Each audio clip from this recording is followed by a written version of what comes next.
We've never been this far north before. We're in Kirkwall, the main town of the main island of Orkney, the archipelago off the northern coast of Scotland. It's the end of May, and at this time of year the days last forever. Last night there was a spectacular sunset at about 11 p.m, casting a rosy glow over the boats riding at anchor in the harbour. These islands are steeped in deep history and folklore, a perfect place to meet today's Folk on Foot guest.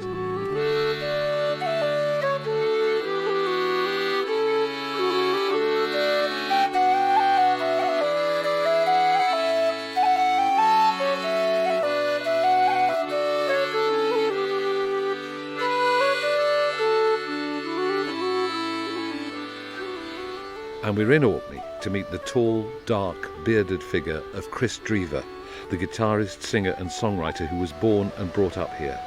He was the 2017 Radio 2 Folk Singer of the Year, and his band Low have won the Best Group Award no less than 4 times.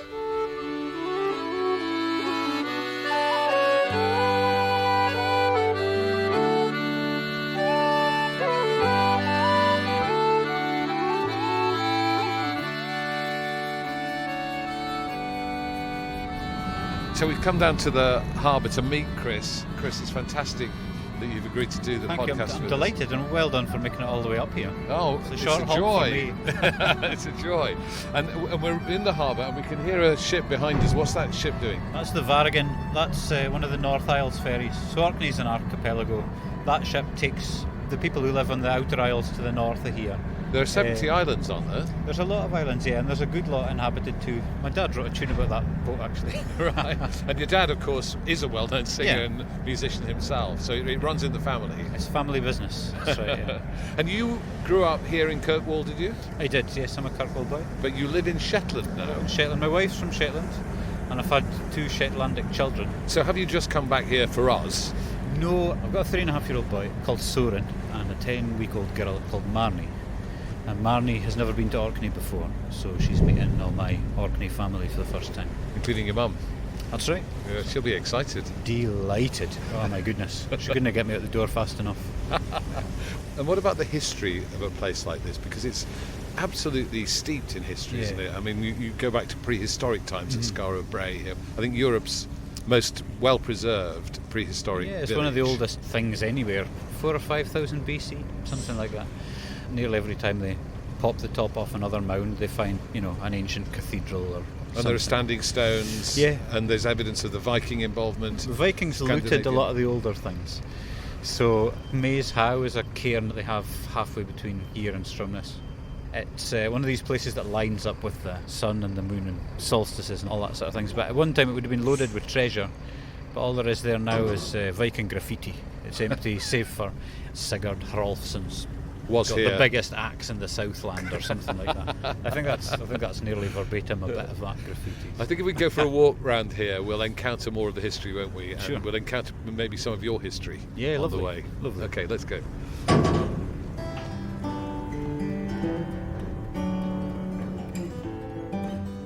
So, Kris, we've walked through the town now, and we're outside a building that says Archive Coffee, Yeah. and it's an old library, isn't it? Yes, it's a nice coffee shop, stroke record shop, stroke toy shop now. But it was the Orkney Library and Archive when I was growing up, and actually my dad found the words to The Viking's Bride here. Part of his process for quite a few of the things he wrote was putting older words to music.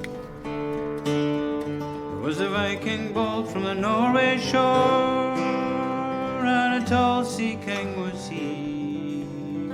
Sailed away to return no more, nor to hear again the deep-toned roar.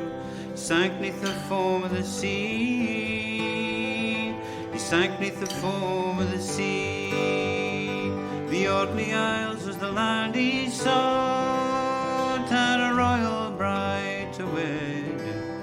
He was waiting out till the north wind brought to his watching eyes that looked for naught but the sight of the dragon's head,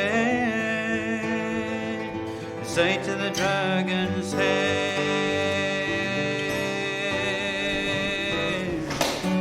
We've come inside the old library into an exhibition room. It's rather Lovely here, wooden floor and artworks on the walls and a big window looking out over the trees. That's important for your listeners to know. Orkney's not entirely barren. The sea is wild and free, my boys. The sea is wild and free. And over the back of the ocean wide, we sail our barks by the wind and the tide. We sing along in our glee. We sing along in our glee. We fish at the turn of the tide, my boys. We fish at the turn of the tide. And we whisper low while the breezes blow of the girl that's to be the bride, my boys. The girl that's to be the bride. The girl that's to be the bride.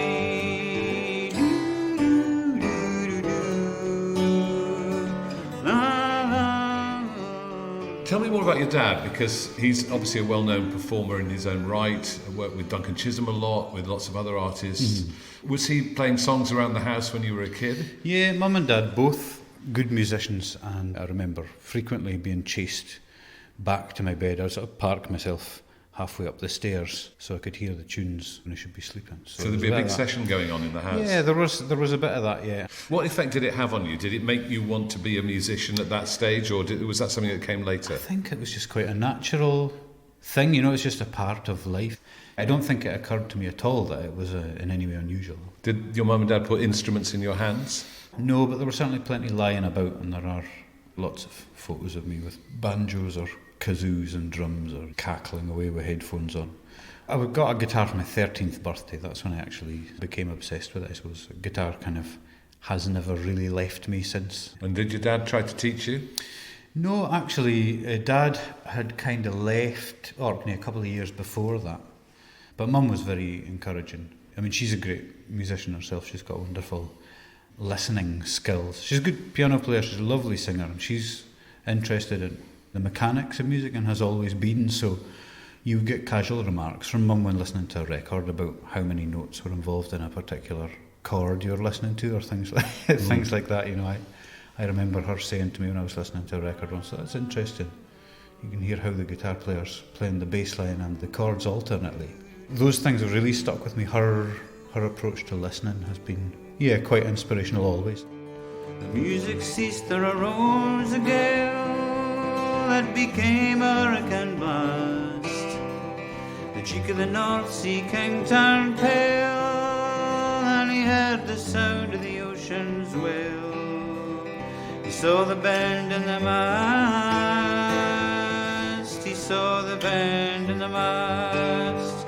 With a shriek and a moan the shrouds were ripped, and the mast went by the side. The brave Norsemen neath the billows went, with their bark and all that the king had sent, to wed his bonny bride, to wed his bonny bride, to wed his bonny bride, to wed his bonny bride.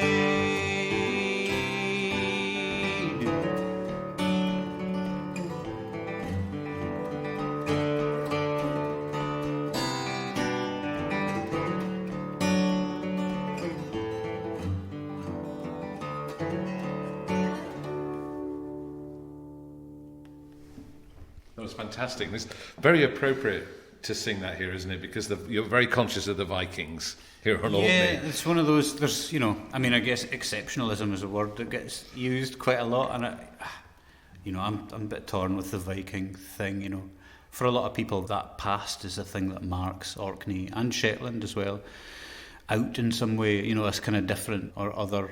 For me, there are qualifications there. I think you struggle to find a Norwegian speaker anywhere on these islands. They're a handful.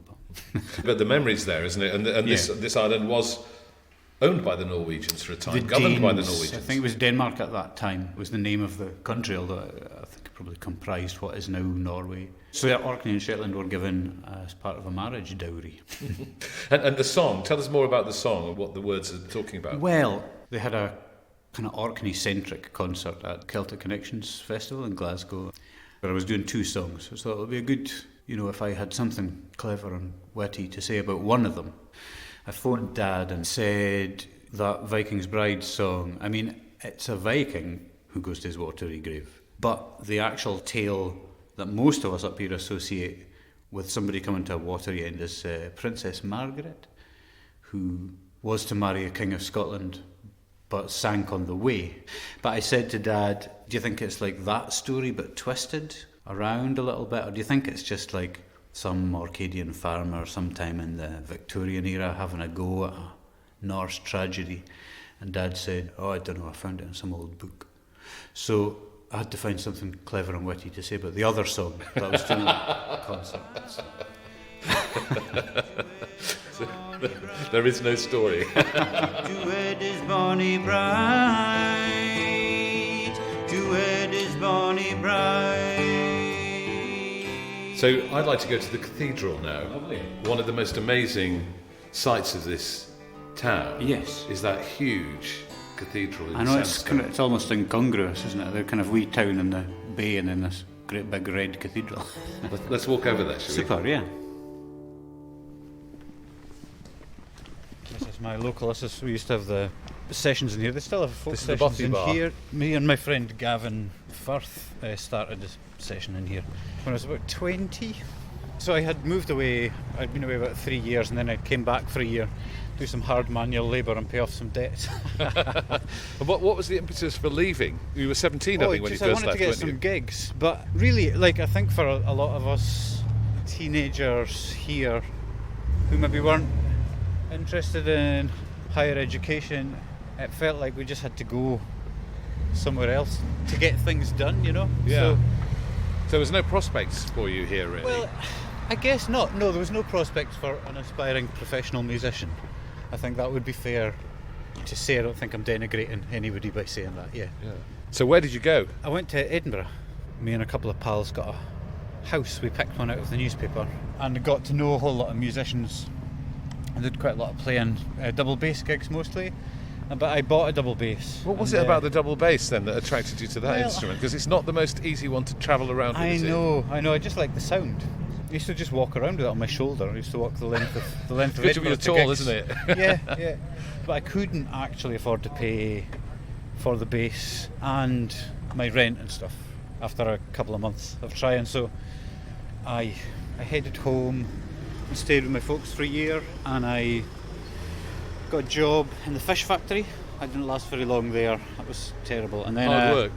just stinky and horrible, and actually, dare I say it, it's where a lot of the school bullies ended up. Generations of school bullies, and you like standing up to your elbows You're a in bit of a fish target. guts, It's like, oh god. But then I got a job doing a bit of building with my stepdad, and then landscape gardening with my auntie and her fella. It And was that good. made you enough money to We got back think there, that you could put and- yourself on your feet. That's right, and I had made enough contacts before I left. But when I moved back, I was able to just go straight into gigging. I didn't have to get another part-time job or go on the dole or anything. So I just landed back there and went, okay, give me some jobs, and people did. And that's what you've been doing ever since. It is. So last night, Yes. I went into a fish and chip shop, Yeah. and they had some photos on the wall of the bar game, Yeah. which is like BA with an apostrophe Yeah. after it, Yeah. It's which just is BA is ball, Yeah, isn't it? yeah. And it looks really violent. What is it? There are no rules. It's Christmas, isn't it, when they play Christmas it? Day and New Year's Day. Yeah, so there's 2 a year. And how many people take part? Depends. The New Year's Day one is usually bigger. Like hundreds of people? I wonder if 150 is a good estimation. And what's Certainly- the aim of the game? So if you're a dooney, you're playing to get the ball into the water at the harbour. And if you're an uppie, there's a wall at the far end of Victoria Street. But it's been going on so long that nobody knows how And or when the it man started. who served me my fish and chips Yeah. said that he himself on several occasions had been seriously injured. He'd broken ribs and Well, it seems to be a arms. common injury for the bass, ribs, yeah, because it's such a crush. So if it gets stuck in a lane like that, then you could have the whole weight of that. So you can go down a tiny alleyway like yeah, that. and if you're caught in the doorway with the ball, all of their weight could be on you. And I have seen a few years ago, if it's a dead end, I remember them passing bits of masonry out Really? Yeah. And yeah. he said he'd played the game where he'd gone through somebody's house. So that's kind of frowned on. Right. There are things Is that against the rules? Things that are frowned on, but there are no rules. Right. So it's kind of like, don't do it, guys, unless you're on my team, in which case, whatever.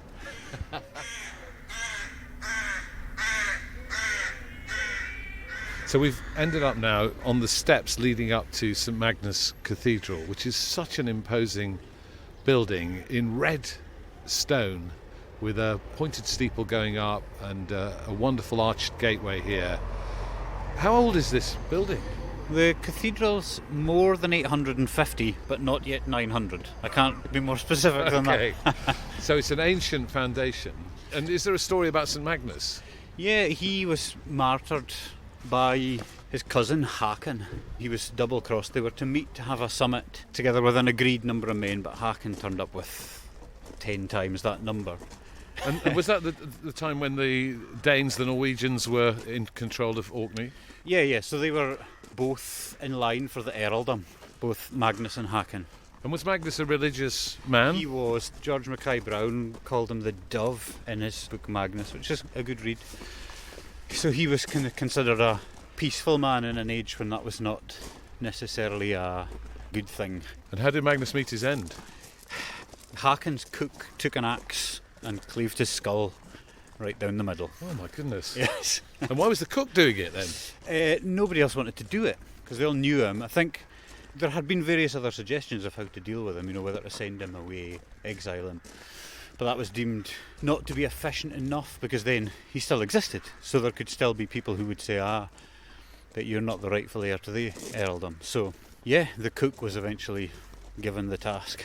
Did they ever find the remains of St Magnus? Well, so there were remains found. There's a skull found in one of the pillars in the cathedral that has injuries consistent with the story.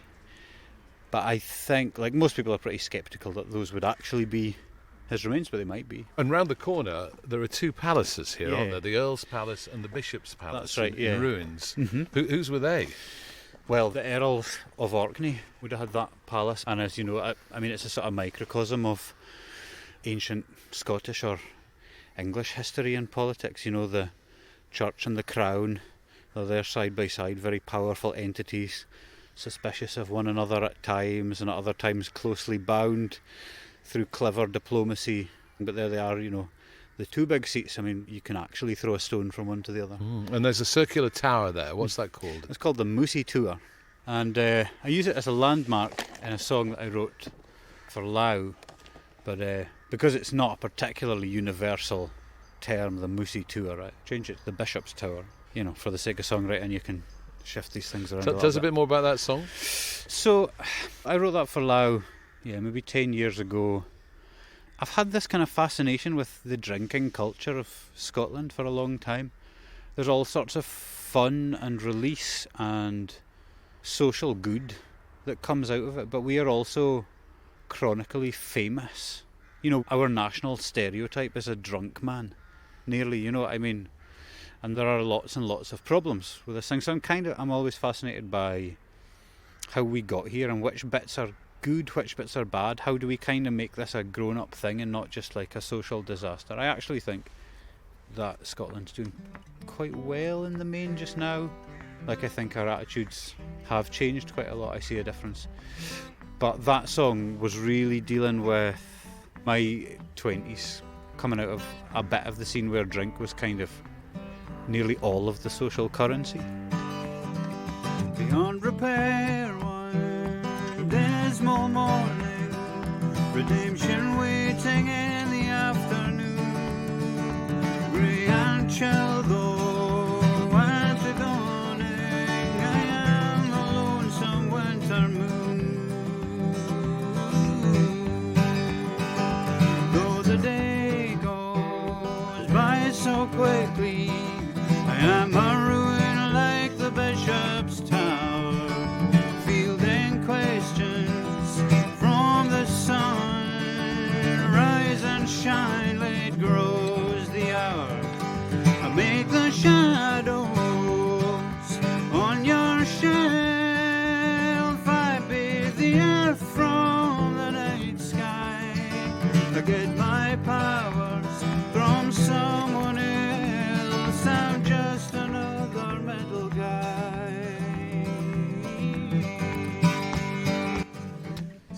inside the cathedral now, which is quite an awe-inspiring space. Amazing. Have you ever played in here? Yes, and it's funny, because I know I did readings, Bible readings, as a primary school kid here for Christmas shows and stuff, so it's not an unknown space to me at all. There's a fantastic stained glass window at the end there with a huge circular motif at the top, massive pillars stretching away from us into the distance in this red stone. And have you played anywhere more awe-inspiring? I mean, I played in Lichfield Cathedral with Julie Fowlis, which is definitely bigger, but it's not as Viking. Beyond prepare one dismal morning, redemption waiting in the afternoon. Grey and chill though at the dawning, I am the lonesome winter moon. Make the shadows on your shelf, I bathe the earth from the night sky. I get my powers from someone else. I'm just another middle guy.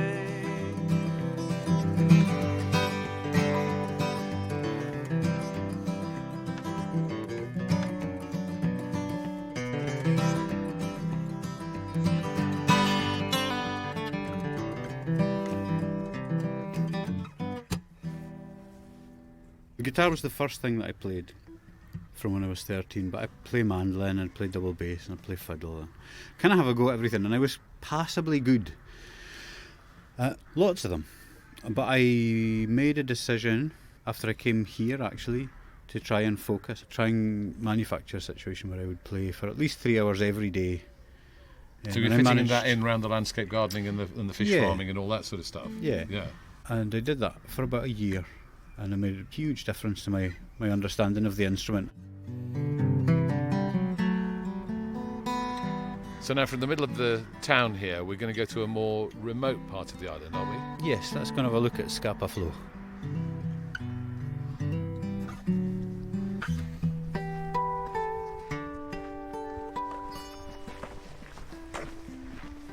I'm very pleased that I've visited now several Orkney islands because we've driven over barriers between the different islands. What were those barriers put there for? They were put there to stop the German U-boats getting in to Scapa Flow in the Second World War, to stop them from sinking British ships. There was a tragedy, and a U-boat got in and sunk the Royal Oak, a loss of 850 men, I think. So they blocked the channels between the islands that guard the Scapa Flow. Scapa Flow is a huge natural harbour, isn't it? That's right, yeah. So the British Navy used Scapa Flow as their base for their whole navy for both of the world wars. And in order to stop the U-boats getting into these channels between the islands that sort of guard the perimeter, they first deliberately sank a load of ships, freight ships and things like that. Which you can still see. Yeah, there's Bits of the decaying ships are sticking out through the water in a rather ghostly image, aren't they, Yes, as we came it's past sort here? of like Pirates Cove or something. Yeah. And then they built these barriers ultimately to sort of seal the gaps. So they got Italian prisoners of war largely to deposit these huge concrete blocks all the way between the islands, and they built roads between them. So we've just driven Churchill barriers 1, 2, 3, and we've stopped here at 4. Let's walk on the beach now, because presumably this beach didn't exist No, until they I know, built the barrier here. We're maybe 200 or 300 yards from the barrier right now. We can't even see it. There's so much land here now that didn't exist in 1943. Yeah, 1943. Was it here when you were a kid? Not the stuff we're standing on now, no, absolutely not. This would have been the sea at that point. There were block ships that stuck out of the beaches here when I was a kid. They're now under grass. Right. Like, So you would have come walking on the beach here, and you would suddenly have stumbled across a huge ship sticking out of the sand. yeah, and those were initially in the sea, of course, but then as the sand deposited more and more, it became that they were sticking out of the beach, and now they're completely buried under. It's just an enormous beach, actually. It's pretty. But it certainly stretches as far as the eye can see today, because it's very misty, It's very isn't foggy. it? And the mist has come down low on the sea and the sand, but you can hear some birds above us. And you have a song which tells a story about Scapa Flow from the First World War, or at least the aftermath of the First World War. Yeah, there are historians that would argue that one of the things that accelerated the signing of the armistice at the end of World War I was a mutiny amongst the German Navy in Oldenburg, Wilhelmshaven, Kiel. And once the Kaiser realised his navy was no longer functional, he ran away to Holland. He never returned to Germany, and the German government capitulated. And they had the second biggest navy in the world after the British Navy. And so there was a whole lot of hardware then to be divvied up. Many ships? Yes, 72.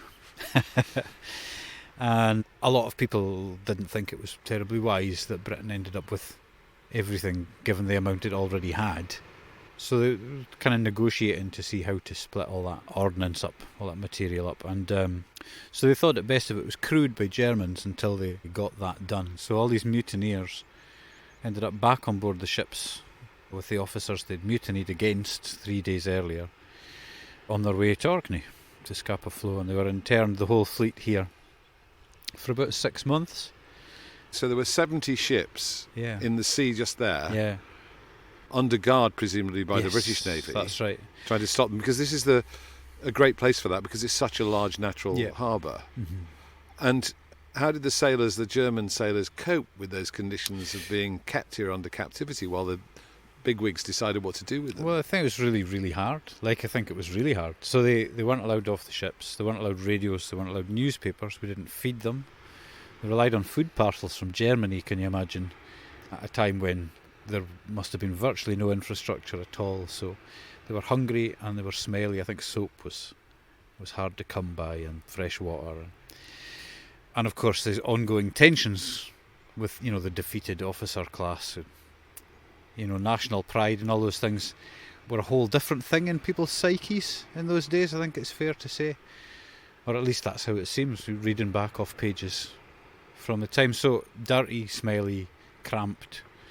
Yeah, very, very unpleasant. And it all came to a very dramatic end, didn't it? Yes, an amazing thing. It's kind of amazing that so many people don't know anything about it, really, like an enormous event.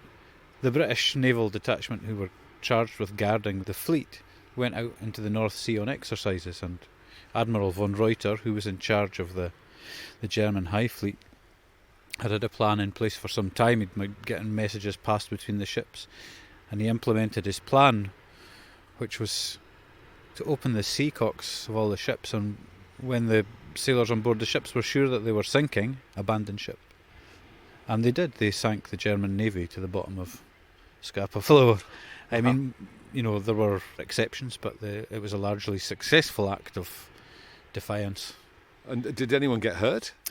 There were 8 or 9 deaths, and they were German sailors who were shot by returning British naval officers who were incandescent with rage at being unable to stop what was happening. They're, I think, buried mostly in Linus in Hoy. What happened to the ships? Are they still down there? They were sold. This is a shaggy dog story. They were sold by the British government to a scrap merchant from London. Well, the German Navy was sold whilst on the bottom of the seabed. That's right. So he came up and he developed all sorts of modern salvage methods, putting the dirigibles inside sunken vessels and inflating them and getting up to the surface that way, all that stuff. He developed a whole lot of that stuff. So most of the fleet was raised before the Second World War started, and actually they dragged a lot of those ships to Rosyth and they cut them up for scrap, and some of it got sold to the Germans. And did you have to work out a way into the story? Because I think you tell the story from the point of view of an ordinary German sailor. Yeah, I toyed around with different points of view, and I feel like I came to that decision partly because there's a strain of xenophobia sort of infecting public discourse currently, which I find really discomforting. And I know that there had been an awful conflagration and Germany had done dreadful things, and none of the people living here at that time would have thought they deserved any better treatment. But I also feel like those were ordinary people. A lot of them, they didn't have to crew those ships. They did volunteer. They volunteered because they had no better options, because their own country was a massive smoking rubble. Will you sing it for us here, standing on the beach overlooking Scapa Flow? I will.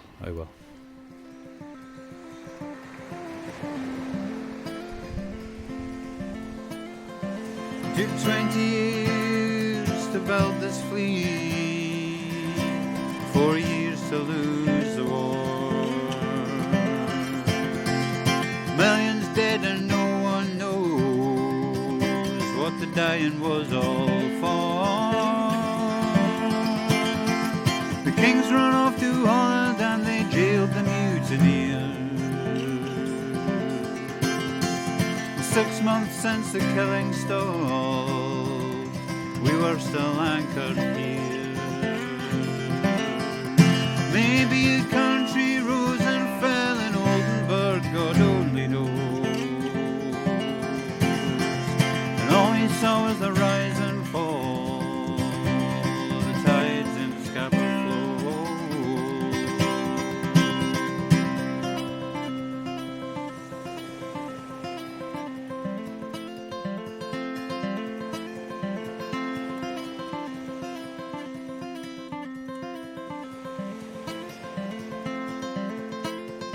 We were ragged, we were dirty, though we knew we didn't care. Our only flag was a linen rag, as lank and lousy as our hair. Esprit de corps and dignity, they ran off with our hope. One day I robbed an officer, I sold his iron cross for soul. Maybe a country rose and fell in Oldenburg, God only knows. And all he saw was the rise and fall of the tides in Scapa Flow.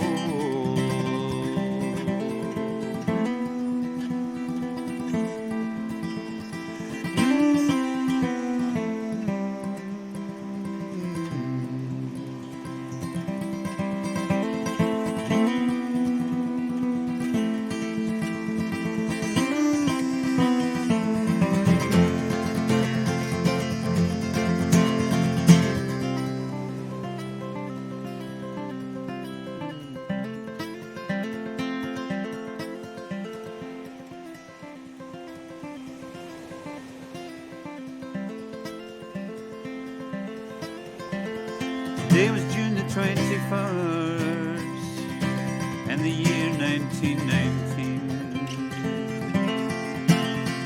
The day the sea cogs open, still the strangest I've yet seen.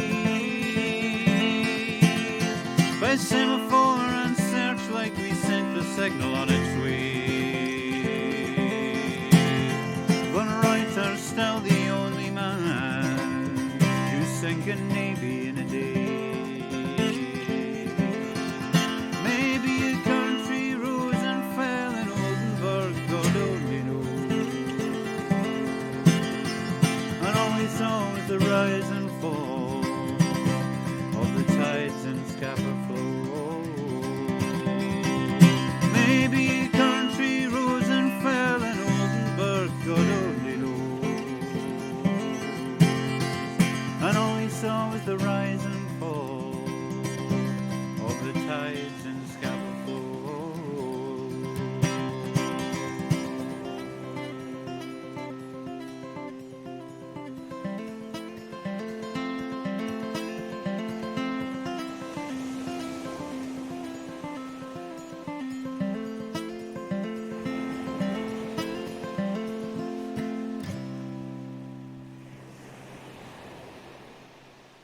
I love the only man to sink a navy in one day. Some lovely images in it. And then the one about I stole his iron cross and sold it for soap. Were those images that came out of the research that you did? Yes, yeah, absolutely. Some of the source material that I got given was incredible. So it just so happens that on the 21st of June 1919 there was a school trip on a boat in Scapa Flow, like a whole bunch of school children out there watching it happen, like in the middle of it on a boat. And so there's interviews with eyewitnesses, the people who were those kids, and there are recordings of their there are testimony. actual recordings of them speaking, amazing, about the whole thing. It's kind of that'd be amazing, some school trip, wouldn't it? I know, yeah. Unbelievable. I mean, there are things I didn't know. The sailors, obviously, of the German Navy were taken on board after the scuttling and marched in column down through Scotland and pelted with stones and scalped with sticks the whole way down. A kind of walk of shame. I didn't know any of that.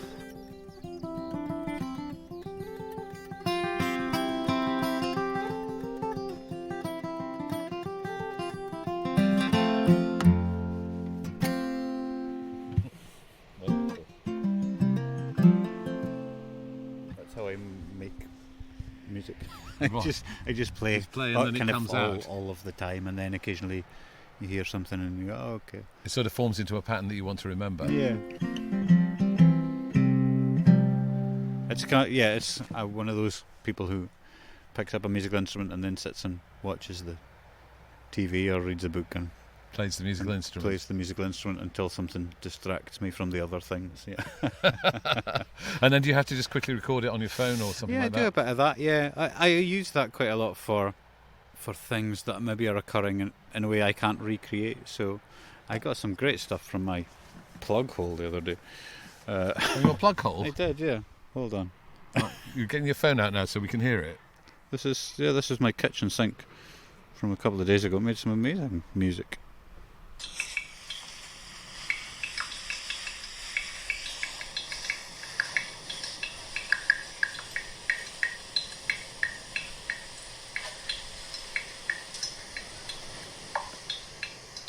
Tiny little drummers down the sink.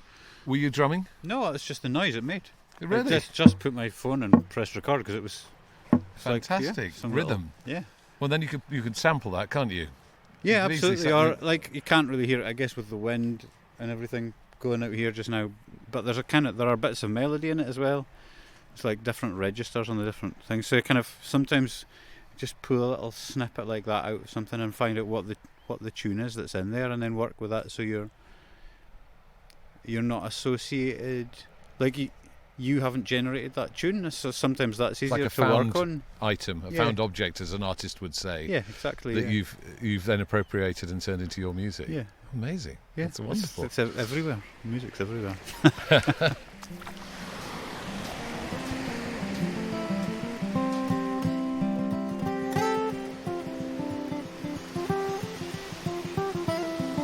The barriers were built, as you said earlier, by Italian prisoners of war, and they've left their mark here in the form of a chapel, haven't they? Yeah, well, it's 2 nissen huts with a fantastically ornately painted front entrance and some beautiful frescoes inside.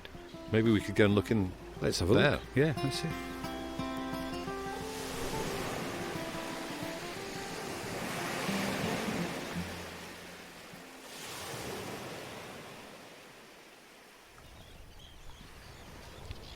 Wonderful bird song. Absolutely. Yeah. We're now outside the chapel built by the Italian prisoners of war who were brought here to build the barriers between the islands. Right, extraordinary structure, actually, isn't it? Yeah, well, there was no Catholic place of worship. I mean, there is now. There's one in town, but I think at the time there was nothing for them. So they built this out of some nissen huts and concrete blocks, and they had some talented painters. So there's some frescoes inside, and they're maybe too old now, but until very recently there was old guys coming from Italy from time to time to touch up their original work. Oh, really? There was actually a prisoner of war camp surrounding this chapel then? Yes, there was one on this island. This is Lambsholm, and then there was 2 in Bury. Let's wander in through the door between the 2 pillars.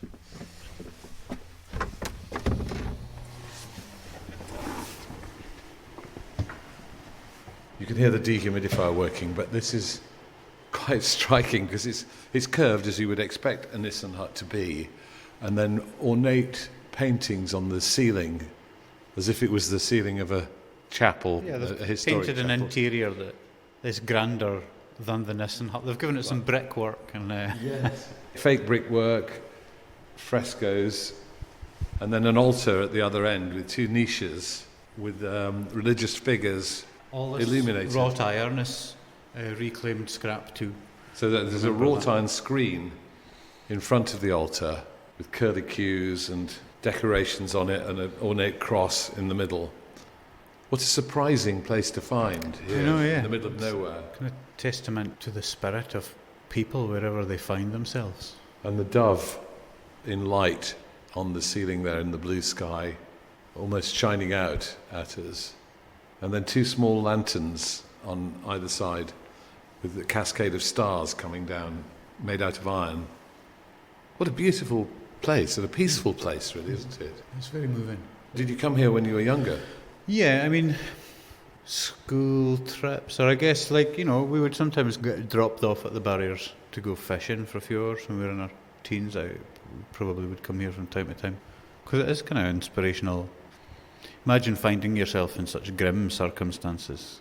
I know, to me Orkney's my home, I know Orkney, but imagine you come from southern Italy and you're captured by the people that you're trying to kill and shipped thousands of miles from your home to a cold, windy, desolate island, and you're living in a POW camp, forced to build defences for the enemy. It's not a situation full of light for those people, and yet their way to kind of cope with it, or part of it at least, was to bring something of their own home, the knowledge inside them, into this bit of the world. And it's an act of creativity. Yeah. That's what's so beautiful about it. Is Maybe even defiant creativity. Yes. Whatever you do to us, our spirit is going to be strong. Yeah. There just happened to be guys capable of this in that group of people. Surely that level of artistry would itself be a comfort to the rest, that they had a superstar, they had a guy who was capable of this.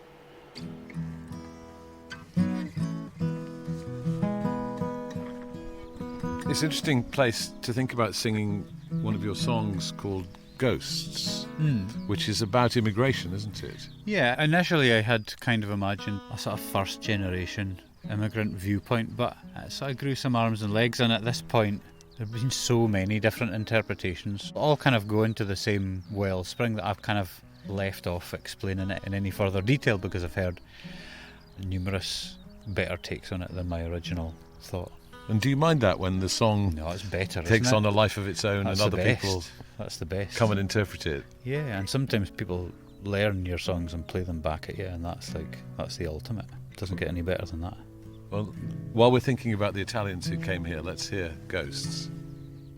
Say we're not like them. A generation ago, we came on the same ships, we were heading below.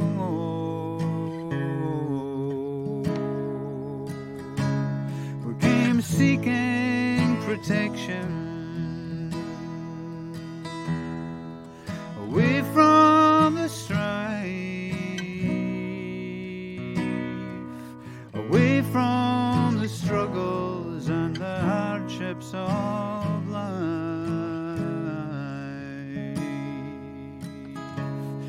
I'm not an incomer. My parents were ghosts.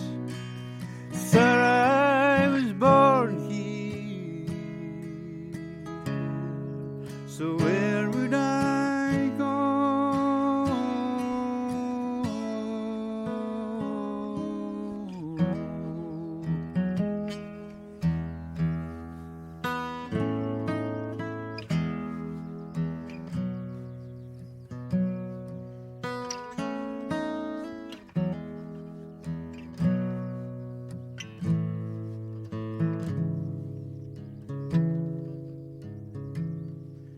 There's ghosts on the motorway.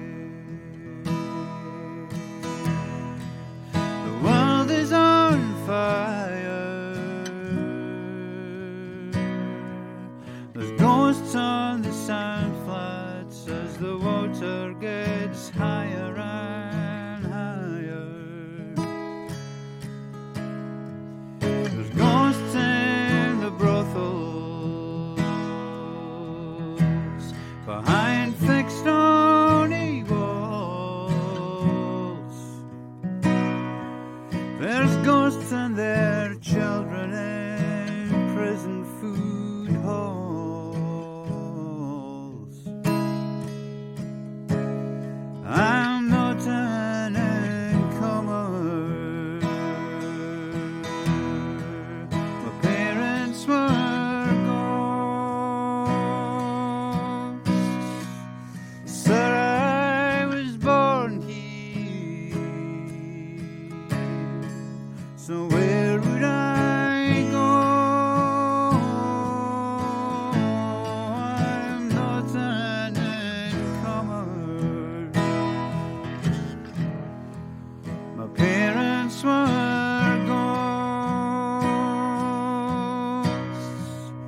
was fantastic, Thank Kris. you. It just makes me wonder what it means to you to be an Orcadian. When people write about you and they say, oh, Kris Drever, the Orcadian singer and songwriter, do you feel proud of that, or what does it mean to you? I really don't feel proud of that. I have a problem with exceptionalism, and I also have a problem with feeling proud of where on earth you appear.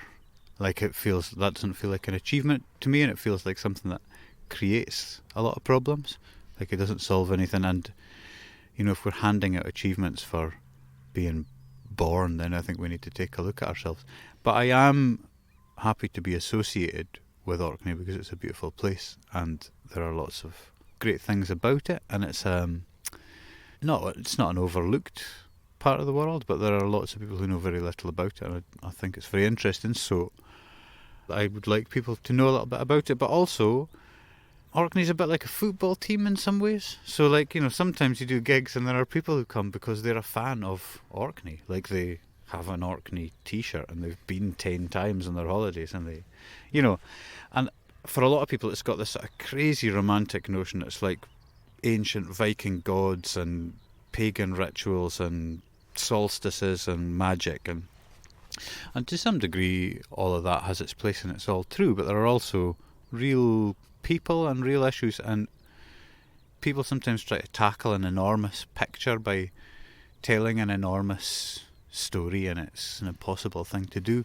So I like to try and talk about issues that concern me through the prism of Orkney. I like to use the world that I know to talk about things that everybody knows, universal themes, and I think that in that way I am an Orcadian writer because I come from here. I am an Orcadian, and I'm using my perspective that's informed by this place to talk about the things that concern all of us.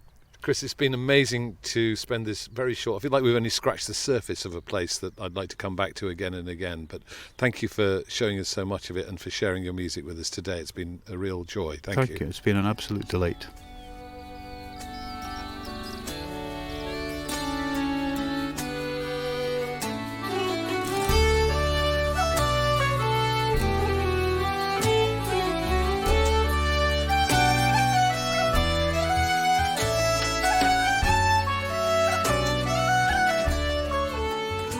Well, if you've enjoyed this episode, please subscribe or follow us to make sure you get all our episodes as soon as they're launched. And please rate and review us so others can find us. If you'd like to make a small monthly donation to help us produce more wonderful episodes, you can become a patron by going to folkonfoot.com and clicking on Support Us. We'd really appreciate it if you did. To keep up with the latest information, you can sign up for our newsletter at folkonfoot.com or follow us on Twitter, Facebook and Instagram with the handle @folkonfoot. We hope you enjoy listening to Folk on Foot just as much as we love making it.